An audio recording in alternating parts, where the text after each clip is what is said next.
নবীজি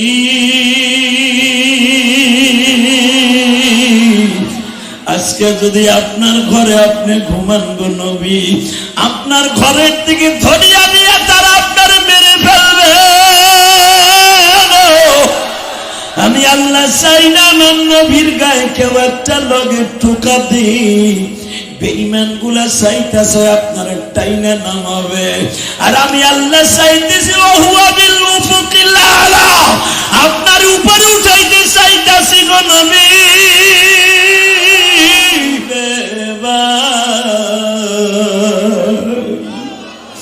আল্লাহ সারা আলমদের সালা কে বোঝে না, আলেমদেরকে ভালো নবীজি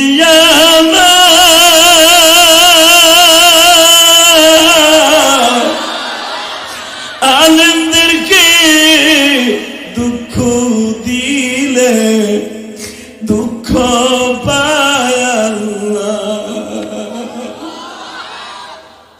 ইন্নামা ইয়াখশাল্লাহ মিন ইবাদিহিল উলামা। আজকে উলামা তলাবা পরিষদের মাহফিল, যে আলেমদেরকে আল্লাহ এত হাইলাইট করেছেন, ওয়া তিলকাল আমসালু নাদরিবুহা লিন-নাস ওয়া মা ইয়াকিলুহা ইল্লাল আলিমুন। আল্লাহ এখানে জমা ব্যবহার করেছেন। যে আলেমদেরকে আল্লাহ এত দামি করলেন, আজকে আলেমদের কোমরের গরুর রশি, পার মধ্যে ডান্ডা বেরি, হাতের মধ্যে শিকল দিয়া চোর ডাকাত লুচ্চা বোতল করে ইয়াবাকর এদের মতো রাস্তায় নামায়, সারা পৃথিবীতে দেখায় আমরা এই দেশে আলেমদেরকে সাইজ করে রাখছি। ইহুদি নাসারা আপনাদের এই কাজে সহযোগিতা দেখে খুশি হতে পারে। মুসলমান আওয়ামী লীগ করুক, আর বিএনপি করুক, আর জামাত করুক, আর জাতীয় পার্টি করুক, এই দৃশ্য দেখে কোনোদিন আলেমদের এই পরিণতি দেখে তারা খুশি হতে পারে না। আওয়ামী লীগ করলেও খুশি হতে পারে না, কারণ এই আওয়ামী লীগের নেতাও এই হুজুরের জানাজালে কবরে যাইতে। হ্যাঁ, অগো আমার জানাজা লাগবে না, হুজুর গো জানাজা লাগবে না। এই যে ডাক্তার ইকবইলা ও কইছে মানুষের ল্যাঞ্জা পড়তে পড়তে পিছনে ওই যে উটকির কাছে একটু খাড়াই রয়েছে আড্ডি, ওই ডুক থাকতে পড়তে পড়তে ওই ডুক আছে, ওই ডুক বলে আমরা বান্দরের জাতি। জুতা দিয়ে বাইরে যদি আমার শাশুড়ি শেখ হাসিনা একদিন আমাকে আবার সাইরা দিত বিবারিয়ার মতো, বাইরে বান্দরে গোষ্ঠীর একটা শেষ করে ফেলতাম।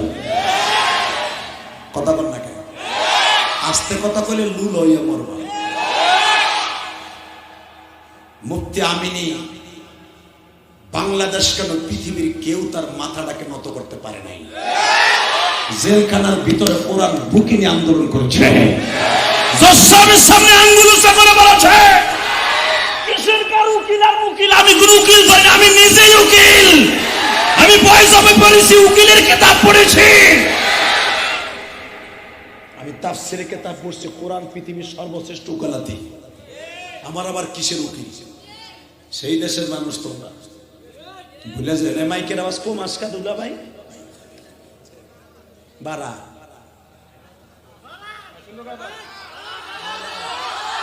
হ্যাঁ তোমরা কইলে কাম হইব রে, ওই তো আমি জানবো। একসাথে বলতে হবে। মুফতি আমিনীর দেশে, জুবাইর আহমদ আনসারীর দেশে যারা কোরআনের খেদমত করতে করতে মৃত্যুর একদিন আগ পর্যন্ত কোরআনের পক্ষে লড়ে গেছে, বাতিলের সামনে মাথা নত করে নাই, সেই দেশের মানুষ কোনোদিন দুর্বল ভাবে আওয়াজ দিতে পারে না। আমার গোপালগঞ্জ টুঙ্গিপাড়ায় জন্ম নিয়েছে সারা বাংলার বাপ, উলামা তলাবাদের নয়ন মণি, সমস্ত আলেমের কলিজার স্পন্দন আল্লামা শামসুল হক ফরিদপুরি।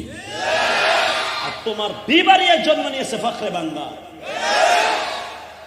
যদি কোনো মানুষের ওসিলায় আল্লাহ মাফ করে কোন ডিস্ট্রিক্টকে, তোমার বিবাড়িয়া ফকরে বাঙ্গালের ওসিলায়, আর আমার গোপালগঞ্জ আল্লামা শামসুদ্দৌলা ফরিদপুরের ওসিলায়, হাজী শরিয়াতুল্লাহর ওসিলায়। কষ্ট হইতেছে? আলোচনা যত সময় চলবে থাকবেন না ভাঙবেন? সবাই থাকবেন? ওই যে একজনকে বলে উঠছে,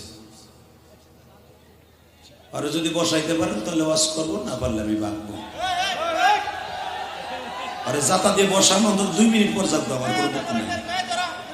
ঠিক আছে ঠিক আছে, এটা বিবারিয়ার কাজ।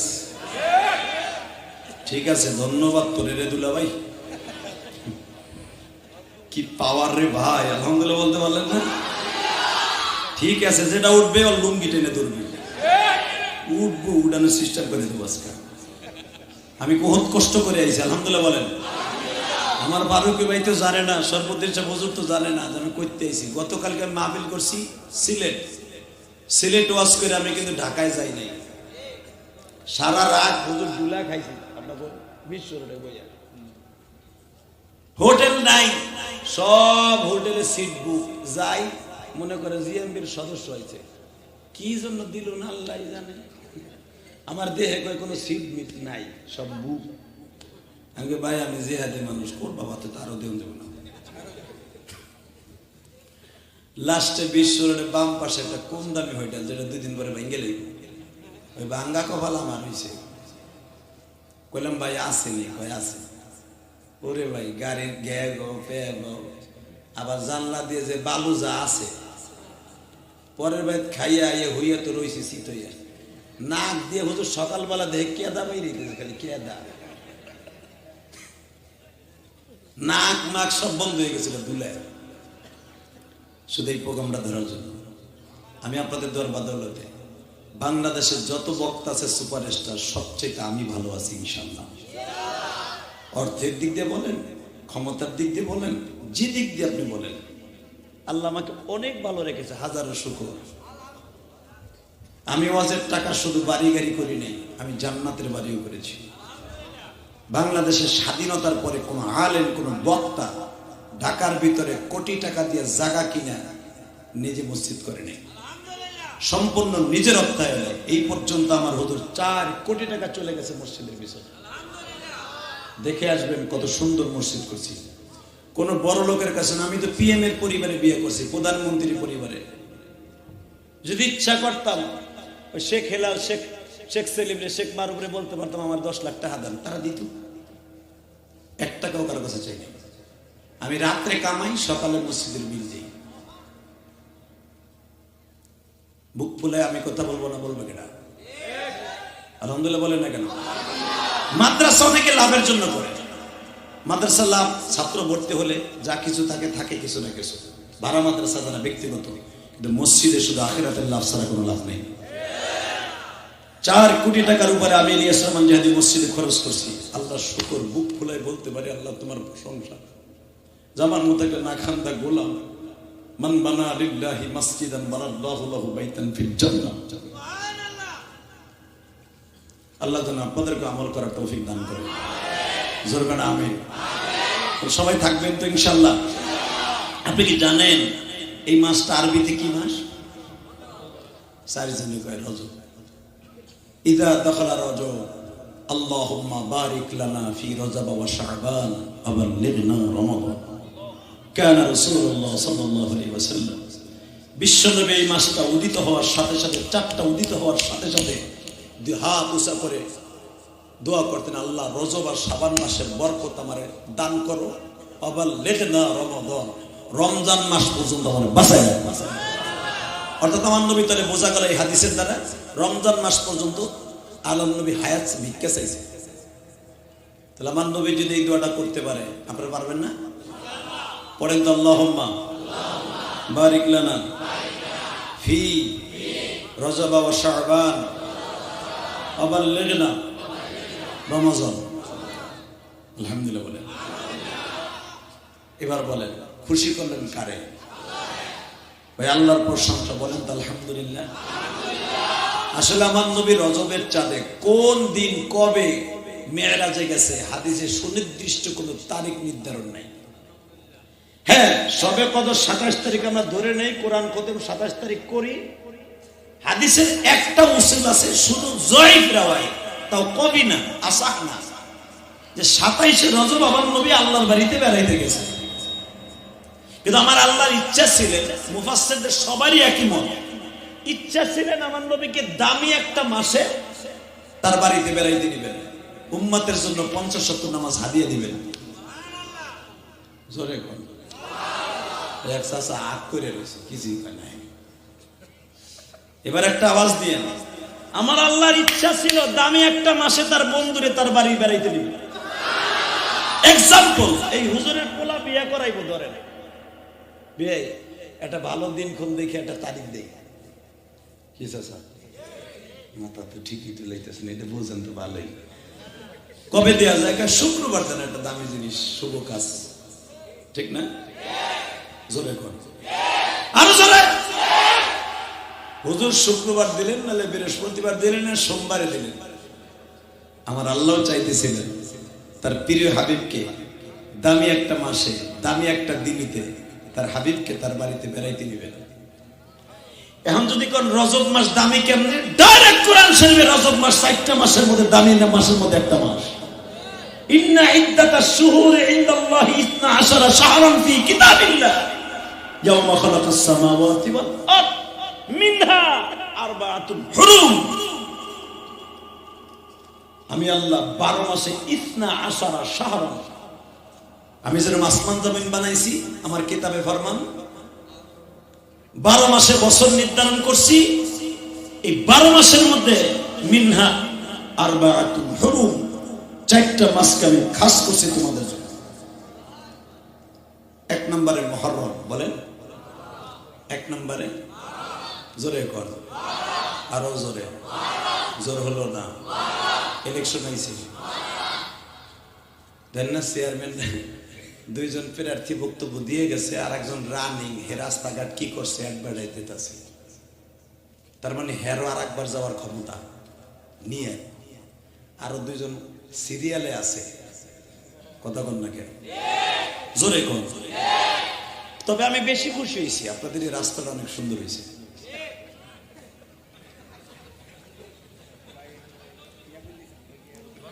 আমার গাড়ি আজকে কেমনে যে নিমু, চেয়ারম্যান নহলে খাড়া করানো যাওয়ার সময় যদি গাড়ি না যাইতে পারে, চেয়ারম্যানের পেটের উপর দিয়ে যাবো আজকে। কারণ আমি গোপালগঞ্জ টুঙ্গিপাড়ার পোলা, আমি যদি মিডিয়ার সামনে ভাইরাল করি গো, কালকেই খুঁজবো আমার শাশুড়ি। অতএব আমি বেশি আনন্দ পাইছি, যেখানে ফেরি ছিল আলহামদুলিল্লাহ সেখান থেকে আজকে গাড়ি আসলো, আলহামদুলিল্লাহ বলেন। কি এটা প্রশংসনীয় না? শুকুর তো করবেন না, ছাতা হইব কি গোড়া? যেই বেড়া যে কাম করে তার একটু প্রশংসা করতে, তাহলে বেড়া একটু চেতে। বেড়া চাইছিল, একবারে কইছে নবীনগর রাস্তাটা ঠেকাই দিব, সুবহানাল্লাহ আলহামদুলিল্লাহ না কয়ে দিলেন হাতে তালি, পল্ল আল্লাহর গজব। কথা বল না কেন? এখানে হাতে তালি দেওয়ার জায়গা? লজ্জা লাগলো না? এটা নবীনগর হলো একটা আলেমদের আখড়া, এটা শিখাইতে পারে আলেমরা। করো ওয়াজের মাঠে বসে চেয়ারম্যান সাহেব খুশির আনন্দ দিলেন হাতে তালি, কে আলহামদুলিল্লাহ বলা গেল না, আল্লাহু আকবার বলা গেল না? খবরদার, কোন শুভ সংবাদ, খুশির সংবাদ হাতে তালি না। ইহুদি নাসারা, খ্রিস্টান আর আকাডা জাতি, বেঈমানের জাতি দেবে হাতে তালি, আর মুসলমান দেবে আল্লাহু আকবার ধ্বনি। এটা হেকো নাই মিয়া,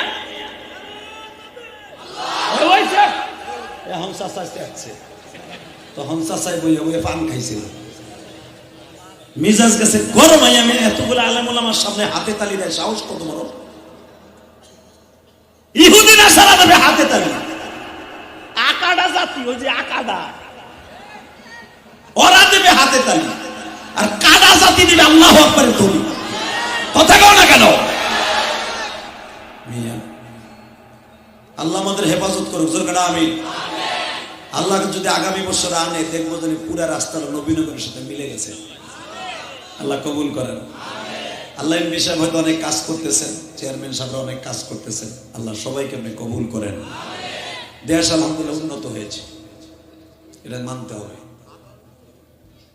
কোন দিক দিয়ে হয়েছে? সবচেয়ে বেশি উন্নত হয়েছে আমার পদ্মা সেতু হয়েছে, আল্লাহ শুকুর। আগে 6 ঘন্টা লাগতো আমার গোপালগঞ্জ যেতে, এখন মাত্র 6 মিনিট লাগে।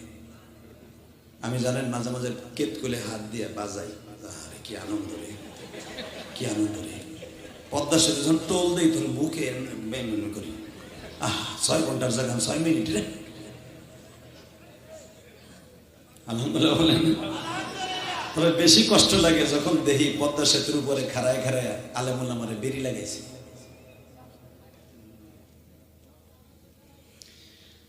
কষ্ট হইতেছে, অজ্ঞতা তামার কি।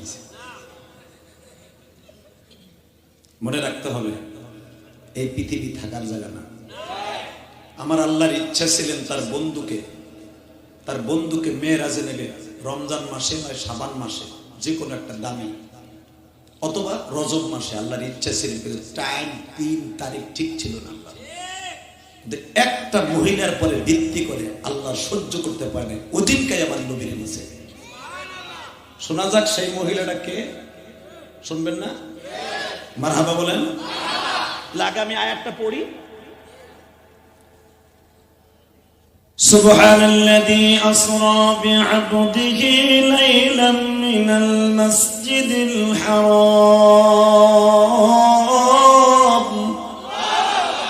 কোরআন তেলাওয়াত শুরু করে আল্লাহু আকবার বলবেন, জীবনে হার্টের রোগ হবে না। খালি মেম্বার চেয়ারম্যান নৌকার দানের শেষ কইয়া যৌবন শেষ করো না। এইটা কি আর এটা কি, এটা পাগল না, উনি ভালো আলহামদুলিল্লাহ বলেন। রশিদ আহমদ গঙ্গোহী রহমাতুল্লাহ আলাইহি, দেখেন আল্লাহ ওয়ালাদের জবানের কত পাওয়ার। ওনার কাছে এক পাগল এরকম ওনার মজলিসের মধ্যে হাঁটতে আছে, হুজুর আছে না ঘটনা? রশিদ আহমদ গঙ্গোহীর কাছে বলতে, হুজুর পাগল ধরেন না, আল্লাহর জবান দিয়ে একবার বলছে না ও ভালো। সবাই বলছে আমি, বলতে দেরি আছে, লোকটা সেকেন্ডে ভালো হয়ে গেছে।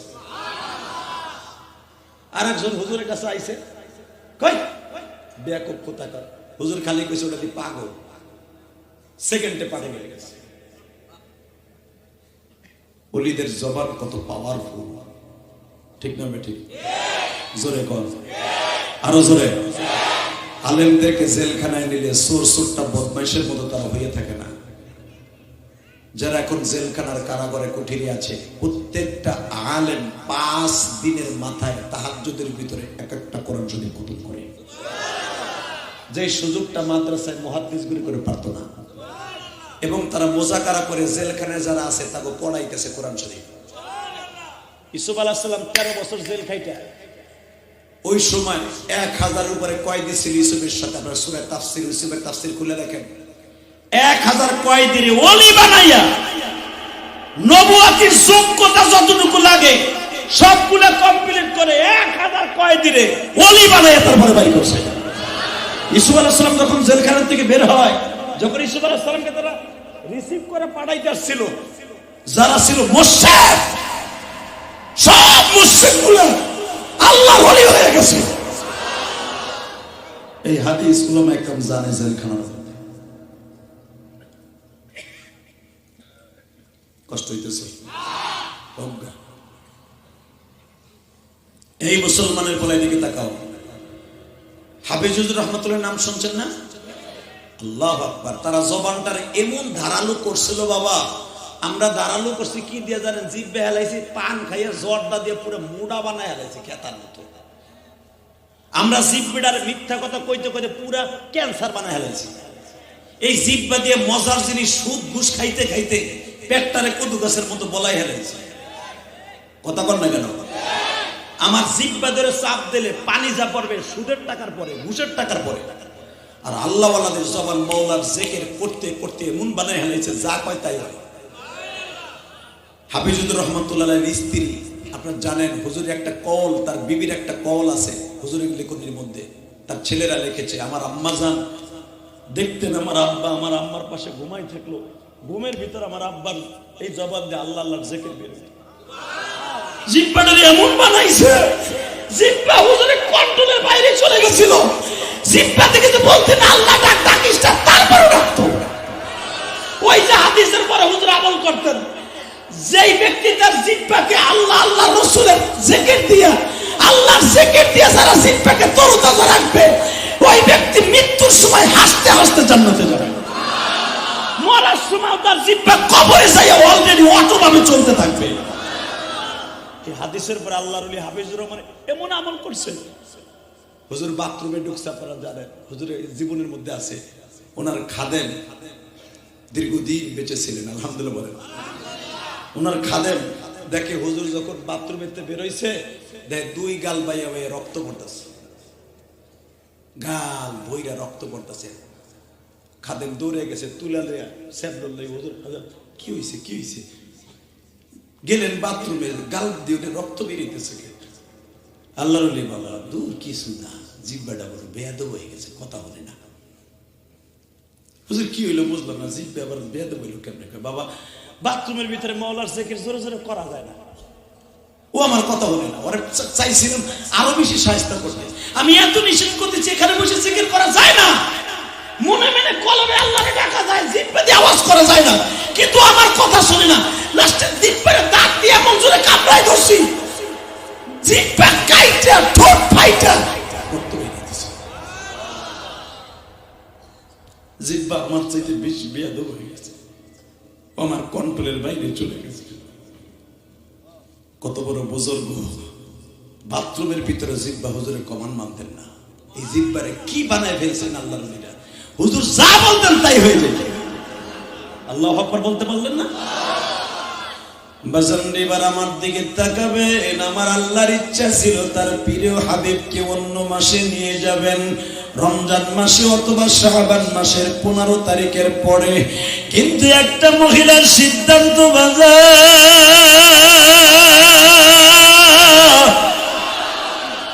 আমার আল্লাহর এত ভালো লেগে গেল,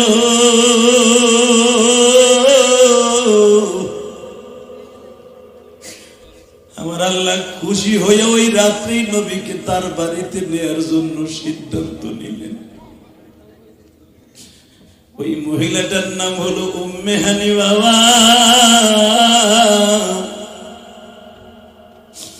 যেই দিন আমার নবী আল্লাহর বাড়িতে বেড়াইতে যাবে, ওই দিন আমার আল্লাহ বললেন, নবীজি আপনার নিজের ঘরে আপনি আজকে রাত্রে ঘুমাবেন না গো নবী,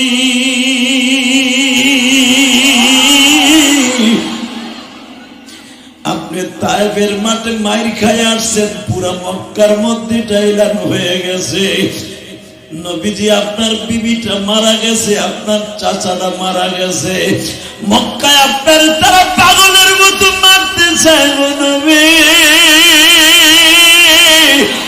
আপনার যে চাচা আবু তালেব ছিল, আপনার বট গাছের মতো ছায়া দিয়ে রাখতো, ওই চাচাটা আজকে 1 মাস আগে মারা গেছে, আপনার বিবিটা 1.5 মাস আগে মারা গেছে, আপনি তায়েফের মাঠ থেকে মাইর খাই আসছেন গো নবী। নবীজি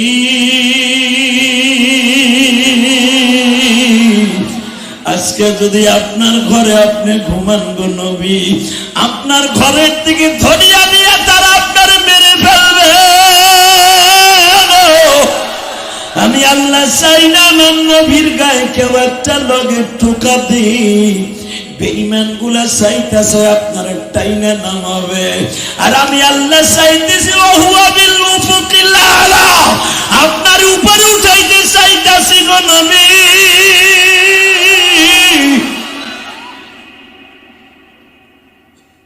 মক্কার বেঈমান গুলা আজকে পরে মেরে ফেলবে, এই সিদ্ধান্ত হয়েছে দারুন নাদুয়ার মধ্যে বসে।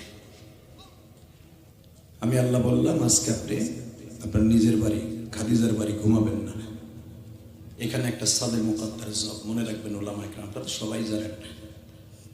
আমার নবী আল্লাহকে একটা প্রশ্ন করেছেন, আল্লাহ আমার আল্লাহ তার আগে জবাব দেন, নবী আপনি বলবেন আমাকে কি, আল্লাহ তুমি তোমার সব জায়গায় বাঁচায় রাখতে পারো, আল্লাযী খালাকাল মাউত ওয়াল হায়া লিয়াবলুয়াকুম আইয়ুকুম আহসানু আমালা ইউহয়ি ওয়া ইউমীতুহু আলা কুল্লি শাইইন কাদির, তুমি সর্বময় ক্ষমতার মালিক, তা আমার ঘরে থাকি আর আমার ঘরে থাকি তুমি আমার থেকে রাখতে পারবে না, এটা আপনি করবেন। আমি জানি ও নবী আমি সব জায়গায় আপনারে বাঁচায় রাখতে পারি, জাকারিয়া নবী গাছের মধ্যে ঢুকলাম, ইচ্ছা করলে জাকারিয়ারে বাঁচাই রাখতে পারতাম, কিন্তু জাকারিয়া আলাইহিস সালাম যখন গাছের কাছে আশ্রয় চাইছে, আমি আল্লাহর মাইন্ডে লেগে গেছে। আমার মাইন্ড যদি কার উপর লেগে যায়, সে নবী হোক আর যাই হোক, আমি আল্লাহ কাউকে ক্ষমা করব না। কথা বলেন না কেন? তুমি যদি আওয়ামী লীগের একটা পদ পাইয়া মনে করো তুমি অনেক কিছু হয়ে গেছো, শেখ হাসিনার ছবি উপরে দিয়া, বঙ্গবন্ধুর ছবি উপরে দিয়া, তোমার ছবি দেড়াইতে একটা ছাপাইয়া মণিকুঠার মাঠে অথবা তোমাকে ওই যে মহল্লায় লাগায় যদি কও আমি আওয়ামী লীগের সেরা খেতা, তোর পথ যখন চলে যাবে তোরে বাইরে কুত্তার মতো লুলা বানায় হেলাইব। কথা বল না কেন? তোর পথ 5 বছর 10 বছর না 20 বছর শেখ হাসিনা যতদিন দল আছে, তারপরে তোর কোন বাপে বাঁচাবে? কথা বল না কেন? আর আমার আল্লাহরে তো কেউ কিছু করার ক্ষমতা নেই। আস্তে কথা বলে মনে করবো অর্ধেক অর্ধেক মনে আছে কারণ ইন্নামা আমরুহু ইদা আরাদা শাইআন আইয়াকুলা লাহু কুন ফায়াকুন। উনি সারা জীবনে এই আয়াতের পরে বহাল। কথা বল না কেন? সারা জীবন ওনার এই আয়াত বহাল। যে কোন সরকার এই আয়াতের পরে বহাল নয়। উনি কোন বললে ফায়াকুন হইতে সময় লাগে, আর আমার মালিকের 1 সেকেন্ড সময় লাগে না। এটা ওনার জন্যই ভূষণ।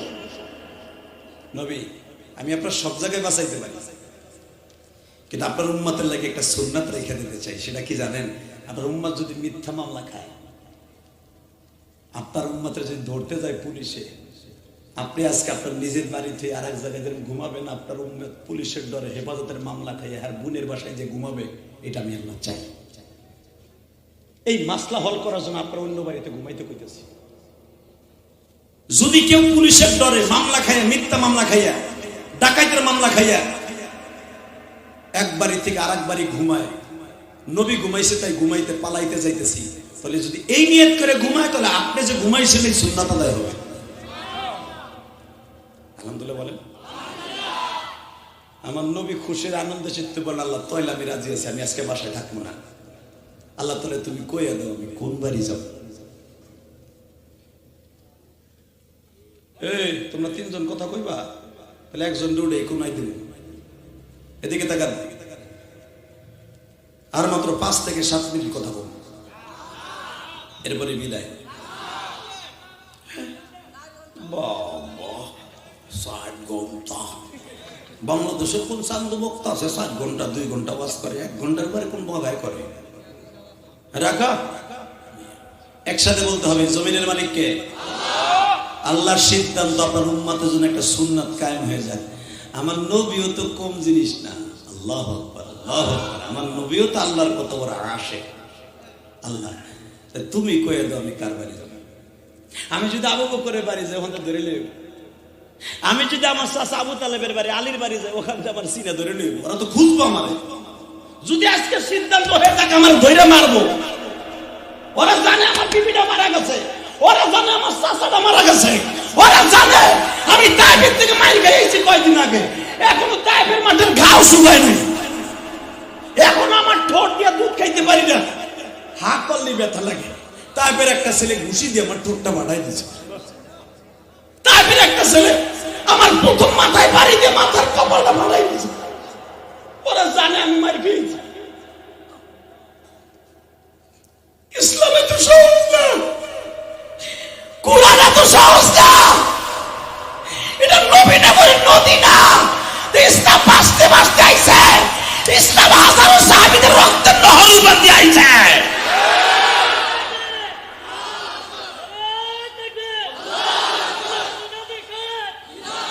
এই মুসলমানের পোলা, ইসলাম এত সহজ না। ঘরে হইয়া হইয়া থেকে যদি মনে করো আলেমগুলার দোষ অগদের বাটা, এটা মনে মনে পাইব না। আজকে টুরু টুমুরু তুমি আলেমদেরকে অপমান করবা। মক্কায় যারা আমার নবীর 3 বছর বিনা অপরাধে জেল খাটাইছে, ইউসুফ আলাইহিস সালামকে 13 বছর যারা জেল খাটাইছে, যেই মহিলা, ওই মহিলার চেহারা ছিল না, অন্ধ হয়ে গেছিল, মুখের চেহারার গৌরব করছিল জুলাইখা, চেহারার মধ্যে বসন্তের গুটা উঠা, বসপুরা উঠা, মাইস্তা বইরা একবার চামড়া ঢিলা হইয়া, জুলাইখার মতো কুৎসিত মহিলা মিশরে একজনও ছিল না। স্বামীটা মরে যাওয়ার পরে মানুষের কাছে দাঁড়ে দাঁড়ে ভিক্ষা করে খাইছে জুলাইখা। যেই জুলাইখা ইসুফরে কিনতে যাইয়া 250 ভরি স্বর্ণ জুলাইখা নিতে দিয়েছে, যে ইসুফরে কিনে নিয়ে সেই জুলাইখার আধা ভরি স্বর্ণ ছিল না।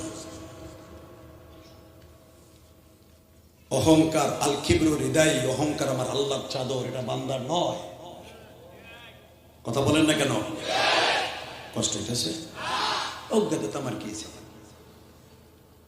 এই মুসলমানের পোলা, তুমি যদি দলের নেতা হইয়া মনে মনে ভাবো আমার আর পায়কে 5 বছর খাইয়া লই দুইটা বইটা, তারপর একটা পরে বুঝবো, এমনিতে জেলখানায় থাকবো, এই নিয়ত করলে 5 বছরও কাটবো না, তার আগে আজরাইলের মার খেতে শুরু হয়ে যাবে।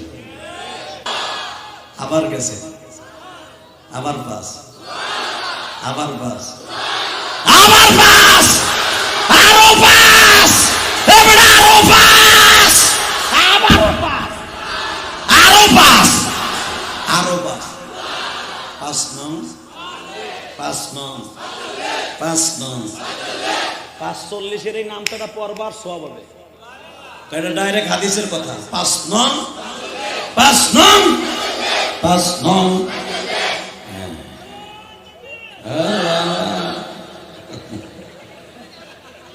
5 নং, 5 নং, মন থাকবো।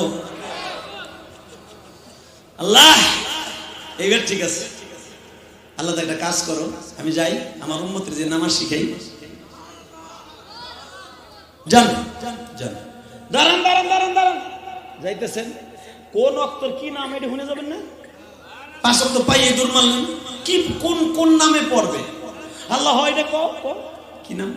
নবী শোনেন, আপনার উম্মত আপনি যাইয়া যেই ওয়াক্তটা পড়বে, এই যে শবে সাদেকের আগে, এটার নাম ফজর। এরপরে জোহরে যেটা পড়বে 12টার পরে, এটা হলো জোহর। কিন্তু মনে রাখবেন সমস্ত ইমামের একই মত, আমার আল্লাহ শুধু এক ওয়াক্তের নামাজের কথা বলছে, ফজরের কথা শুধু আল্লাহ বলছে, যেটা আপনি যাই পড়বেন এটা ফজর, আর বাকি 4 ওয়াক্ত জিবরাইল আপনার আগামীকালকে 12টার আগে কয়ে দিয়ে আসবো, কেমনে পড়বেন এটাও শিখিয়ে দিয়ে আসবো, টেনশনের কারবার নাই। যাইয়া যেটা পড়বেন আমার আপনার উম্মতকে পড়াবেন, ওটার নাম ফজর। নবী কয়, আল্লাহ এই নামাজটা পড়লে কি হবে কও না? আমার আল্লাহ ডিক্লেয়ার দিলেন তার বাড়িতে ফেলাই, আপনার উম্মত যদি 5 ওয়াক্ত নামাজের মধ্যে ফজরের নামাজটাকে প্রাধান্য দিয়ে বেশি পড়ে, আপনার উম্মতকে আমার জিম্মাদারিতে জান্নাতে পৌঁছে দেব, কারণ ফজরের নামাজটাই কঠিন হয়ে যাবে। ঠিক না ভাই? ঠিক। বাজানরে ঘরে নতুন বিবি রাইখে গোসল করিয়া ওযু করিয়া মসজিদে যাওয়া কত কষ্ট, বাতের রোগী ওযু করিয়া ঠান্ডা পানি দিয়ে মসজিদে যাওয়া কত কষ্ট, সারা রাত ওয়াজ করিয়া জানি করিয়া যাইয়া বাবা ঘুমে পড়িয়া যাই, ফজরের নামাজটা পড়া কত কষ্ট। এইখানে কত মুসল্লি আছে বাবা, এত রাত্রে ওয়াজ শুনিয়া মসজিদে যাইয়া নামাজ পড়া কত কষ্ট। এই কষ্টটা স্বীকার করে যারা 2 রাকাত ফজরের নামাজ পড়বে ফরজ, সাথে 2 রাকাত সুন্নাত পড়বে, আমি আল্লাহ আমার জিম্মাদারিতে জান্নাতে পৌঁছে দিব। আমার নবী বলে,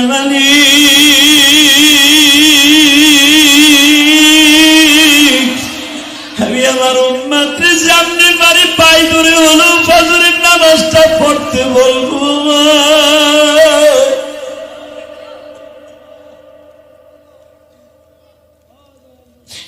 কারণ আমার উম্মত গুলো যেন সমস্ত উম্মতের আগে জান্নাতে যায়। আমার আল্লাহ বললেন, নবীজি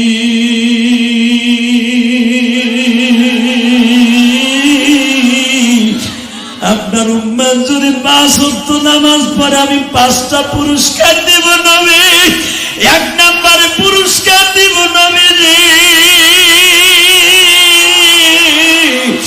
আপনার সাথে দেখা করছি জীবনে একবার, আপনার উম্মতের সাথে দেখা করবো ডেলি 5 বার। নবী আপনার উম্মত যখন চেয়ার পাইতে নামাজ পড়ছি, যখন উম্মত নামাজে দাঁড়ায় যাবে, আমি আল্লাহ চেয়ার পাইতে তার সিজদার স্থানে পাও 2টা দিয়া পড়ে থাকবো। যখন রুকুতে যাবে আমি ওর পিঠের উপরে হাত দিয়ে থাকবো, ওর মাথার উপরে আমি হাত দিয়ে থাকবো। বান্দা তুই যখন বলো সুবহান রাব্বিয়াল আ'লা, আমি আল্লাহর কলিজায় লেগে যায় গো। তুই সিজদা থেকে মাথা তোলার আগে আমি আল্লাহ তোরে মাফ কইরা দে।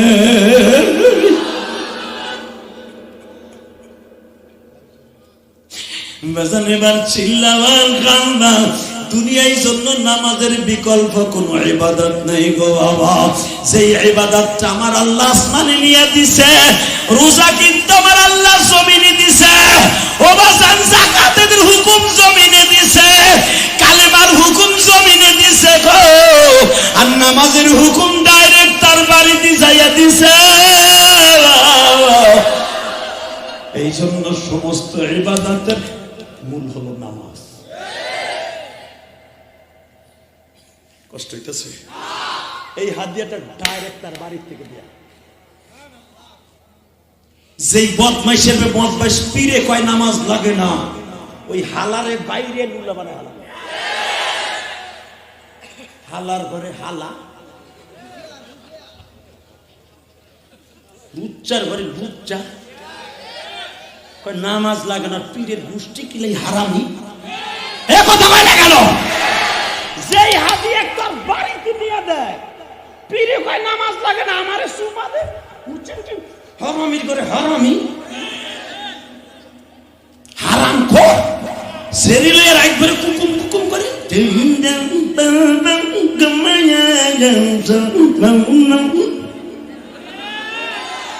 বাপ পালুচ্ছা কথা বল না কেন? মহিলাদের সারা কুকুম করে হারামি বলে। আবার পীর, বেটা পীর দেখতে যাবি জামে ইউনিভার্সিটি, কথা বল না কেন? পীর দেখতে যাবি গৌহারডাঙ্গা, বেটা পীর দেখতে যাবি ওই যে সাজিদুর রহমান সাহেবের মাদ্রাসায়। রাত 3টার সময় কোরআনের হাফেজ গুলা সবচেয়ে বড় আল্লাহর ওলি পীর বানাইছে। নামাজ লাগে না, হারামির করে হারামি, বাইরে লুলা বানায় হারাবো বাংলাদেশ থেকে, কথা বল না কেন? কষ্ট হইতেছে? 2 মিনিট। নামাজ লাগবে কি লাগবে না? চেয়ারম্যানের সামনে লোক নামাজ লাগবে কি লাগবে না? লাগবে। যে কয় নামাজ লাগবে না, ওর জায়গায় কোবাইয়া ঘোড়ায় হেলাবে। এই একটা জমি লিয়ে মুরগি লিয়ে যদি বিবারিয়ার মানুষ মহিলা পুরুষ কাঁচা দিয়ে নামো, বাংলাদেশ সবচেয়ে খতরনাক ভয়াবহ টেডা যুদ্ধ বিবারিয়া, তাও আবার এই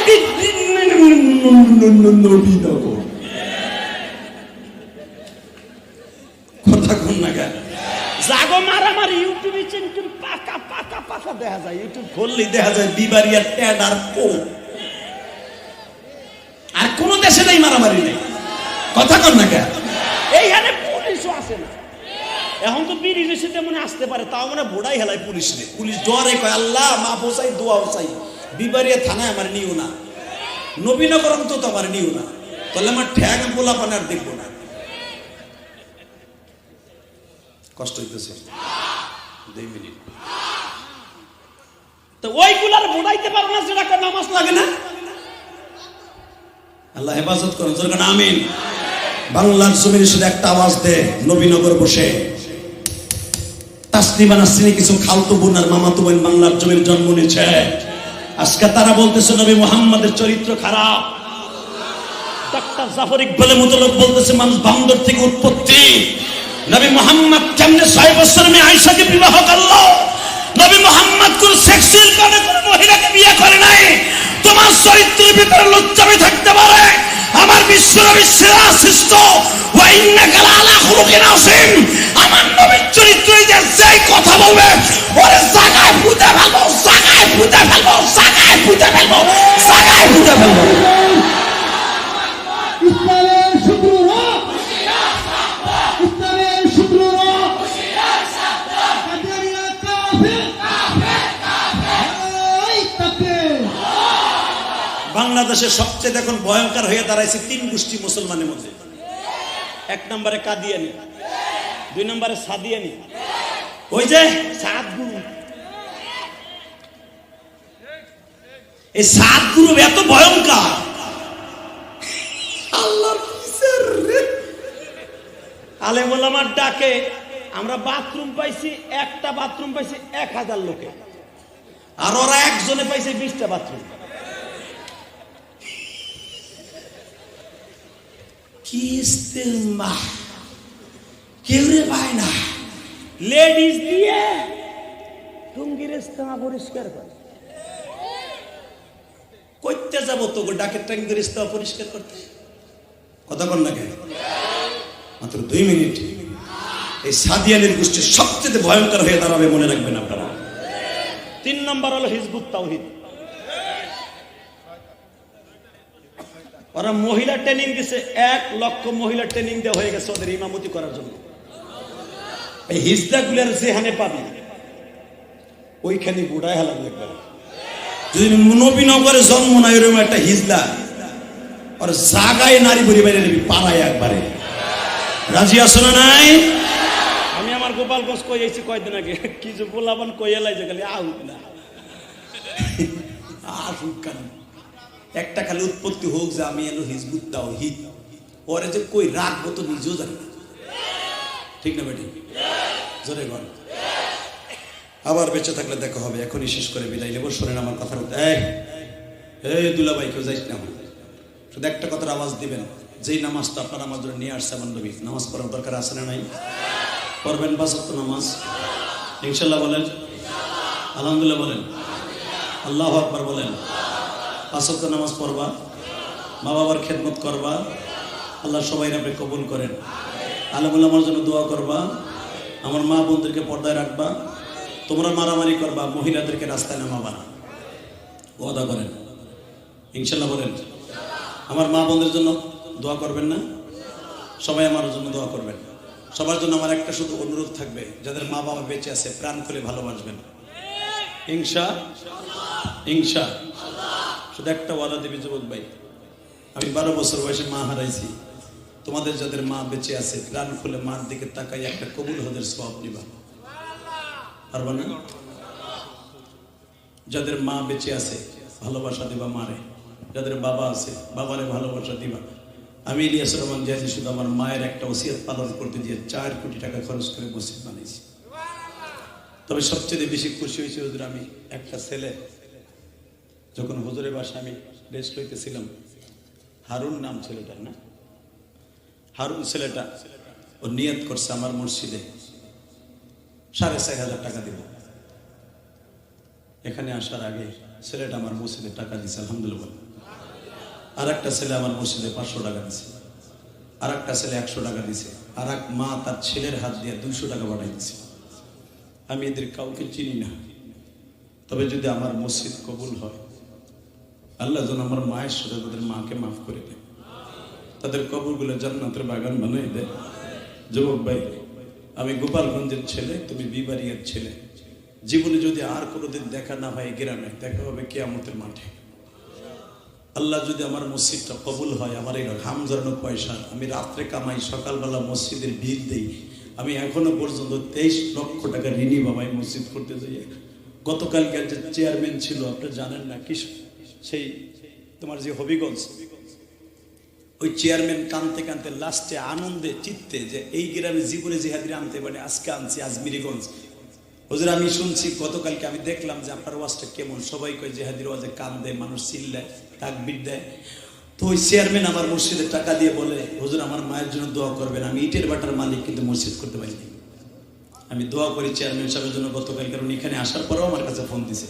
আল্লাহ সবাইরে ভালো রাখবেন, সুস্থ রাখবেন। আমার মায়ের মসজিদে যারা না দেখে দিছে এখানে আসার আগে, ওদের মাকে মাফ করে দিবেন।